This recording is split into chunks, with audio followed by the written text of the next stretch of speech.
Halo teman-teman, kami mahasiswa semester 6, kelas C, jurusan Ilmu Administrasi Bisnis, Fakultas Ilmu Sosial dan Ilmu Politik, Universitas Nusa Cendana. Kami akan mempresentasikan hasil diskusi kelompok kami tentang perusahaan asuransi. Sebelum kami mempresentasikan hasil diskusi kami, terlebih dahulu kami akan memperkenalkan diri. Saya, Mariani Luciana Sartika. Saya Nikolaus Regisius Jogo. Saya, Kristina Bete. Saya, Ariona Fantobaun.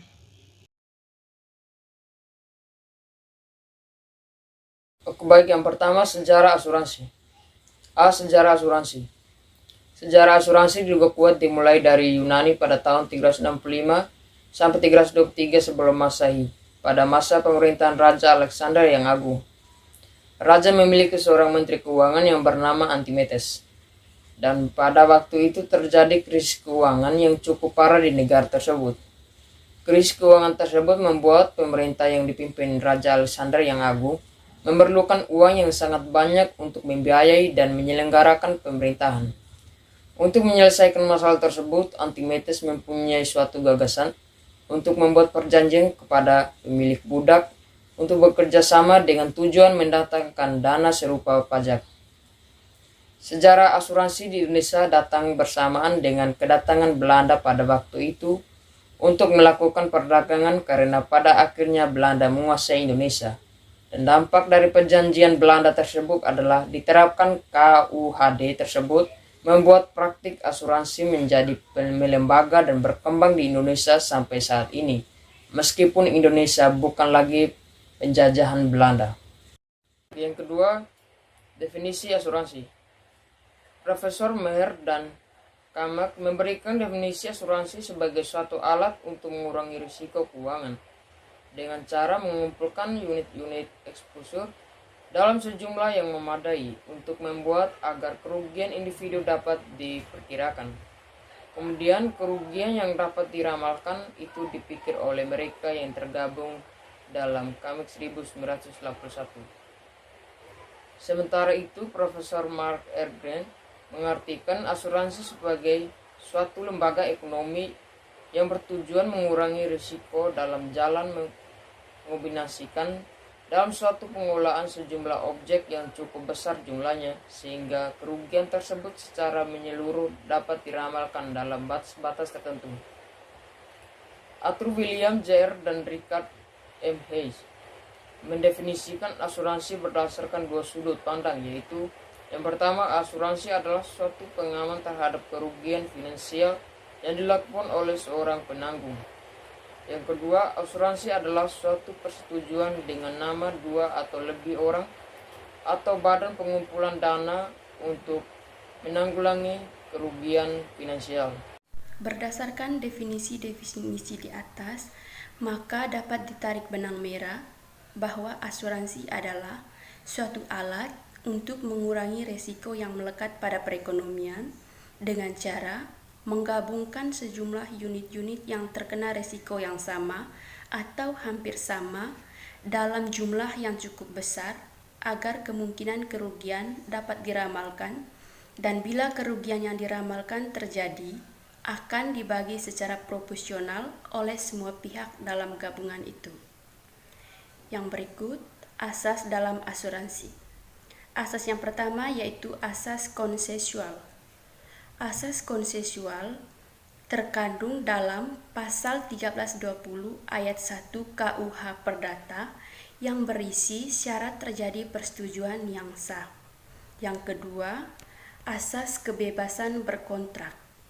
Asas kebebasan berkontrak terkandung dalam pasal 1338 ayat 1 KUH Perdata yang berisi semua persetujuan yang dibuat sesuai dengan undang-undang berlaku sebagai undang-undang bagi mereka yang membuatnya. Yang ketiga, asas kekuatan mengikat. Asas kekuatan mengikat disebut juga sebagai Pokta Sunt Servanda yang secara konkret dapat dicermati dalam pasal 1338 ayat 1 KUH Perdata yang membuat ketentuan impresif, yakni semua persetujuan yang dibuat sesuai dengan undang-undang berlaku sebagai undang-undang bagi mereka yang membuatnya. Yang keempat, asas iktikat baik. Dalam pasal 1338 ayat 3 KUH Perdata yang menyatakan bahwa persetujuan harus dilaksanakan dengan iktikat baik. Asas iktikat baik berlaku untuk semua perjanjian, termasuk perjanjian asuransi. Yang kelima, asas keseimbangan. Asas keseimbangan adalah suatu asas yang menghendaki kedua belah pihak yang memenuhi dan melaksanakan perjanjian. Yang keenam, asas kepercayaan. Dengan kepercayaan, kedua belah pihak mengikat dirinya kepada perjanjian yang mempunyai kekuatan mengikat sesuai ketentuan pasal 1338 KUH Perdata. Yang ketujuh, asas kepastian hukum.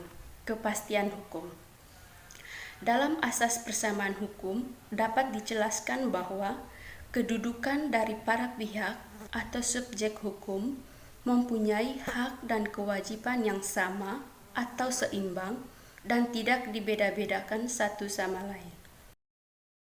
Oke, baik. Saya Aryo Nafanto Baun. Saya akan melanjutkan presentasi teman saya. Yang berikutnya itu prinsip asuransi. Yang pertama ada prinsip kepentingan yang dapat diasuransikan. Prinsip kepentingan yang diasuransikan merupakan syarat mutlak untuk mengadakan perjanjian asuransi. Yang kedua, ada prinsip itikat baik yang sempurna. Menurut Gunanto, prinsip itikat yang baik yang sempurna menyangkut kewajiban yang harus dipenuhi para pihak sebelum kontrak ditutup dan bukan dipenuhi dalam rangka pelaksanaan kontrak yang sudah ditutup, seperti itikat baik yang dimaksud pasal 1338 KUH Perdata. Yang berikut ada prinsip keseimbangan. Penerapan prinsip keseimbangan dalam asuransi ini sekaligus menjadi pembeda bahwa asuransi tidak sama dengan perjudian. Yang keempat ada prinsip keseimbangan. Penerapan prinsip keseimbangan dalam asuransi ini sekaligus menjadi pembeda bahwa asuransi tidak sama dengan perjudian. Yang berikut ada prinsip subrogasi, contribution principle. Prinsip kontribusi ini terjadi apabila ada asuransi berganda seperti yang tercantum dalam pasal 278 KUHD. Yang berikutnya yaitu prinsip mengikuti keberuntungan penanggung pertama. Follow the fortune of the Kidding Company. Menurut Restuti 2011, dalam hal reasuransi hanyalah terbatas pada klaim yang sah dan wajib dibayar oleh penanggung pertama sesuai dengan jumlah kerugian sekalipun berdasarkan teori dan praktik penanggung ulang dapat diminta untuk menyetujui penyelesaian iklan atas dasar kompromi. Yang kedua, prinsip mengikuti keberuntungan penanggung pertama. Follow the fortune of the Kidding Company. Prinsip mengikuti keberuntungan penanggung pertama tidak boleh diartikan secara luas dan tanpa batas tanggung jawab penanggung ulang. Sekian dari saya, selanjutnya akan dibawakan oleh teman saya. Yang berikut tujuan asuransi. Radix Purba tahun 2002 menjelaskan tujuan asuransi adalah sebagai berikut. Ganti rugi yang diberikan oleh penanggung bila tertanggung menderita kerugian yang dijamin oleh polis bertujuan untuk mengembalikan tanggung dan kebangkrutan sehingga dia masih mampu berdiri seperti sebelum menderita kerugian. Sedangkan tujuan asuransi menurut Abbas Salim tahun 2000 adalah sebagai berikut. A. Untuk memberikan jaminan perlindungan dari risiko yang diderita suatu pihak. B. Untuk mengingatkan efisiensi karena kita tidak perlu secara khusus mengadakan pengamanan dan pengawasan untuk memberikan perlindungan yang makin banyak tenaga, waktu, dan biaya. C. Untuk membantu mengadakan pemerataan biaya, yaitu cukup hanya dengan mengeluarkan biaya untuk premi saja yang jumlah sudah tertentu secara tetap per periode. D. Untuk dasar pemberian kredit, terutama dalam sistem perkreditan yang dilakukan oleh bank sebagai tabungan. E. Untuk memupuk earning power seseorang. F. Untuk modal investasi. Yang berikut produk dan jenis asuransi. Asuransi sejumlah uang, asuransi kerugian, asuransi varia, asuransi rekayasa, asuransi syariah. Yang berikut perusahaan asuransi. Perusahaan asuransi merupakan badan atau organisasi yang bergerak di bidang perasuransian. Perusahaan asuransi memiliki kekhususan. Perusahaan asuransi memiliki kekhususan kegiatan yang tidak dimiliki oleh perusahaan lain, yaitu kegiatan underwriting, klaim, dan reasuransi. Perusahaan asuransi juga dapat didefinisikan sebagai lembaga yang menyediakan berbagai polis asuransi untuk melindungi seseorang atau nasabahnya dari berbagai macam risiko kerugian dengan cara membayar premi secara teratur, dan perusahaan asuransi bekerja dengan cara menyatukan risiko dari sejumlah pemegang polis asuransi. Polis asuransi adalah suatu perjanjian asuransi ataupun pertanggungan yang sifatnya konsensual atau terdapat kesempatan. Polis asuransi ini harus dibuat secara tertulis dalam suatu akta antara pihak-pihak yang mengadakan perjanjian, dan pada akta dibuat secara tertulis. Jadi, polis asuransi yaitu satu tanda bukti tertulis kesempatan antara pihak tertanggung dan pihak penanggung. Sekian dan terima kasih.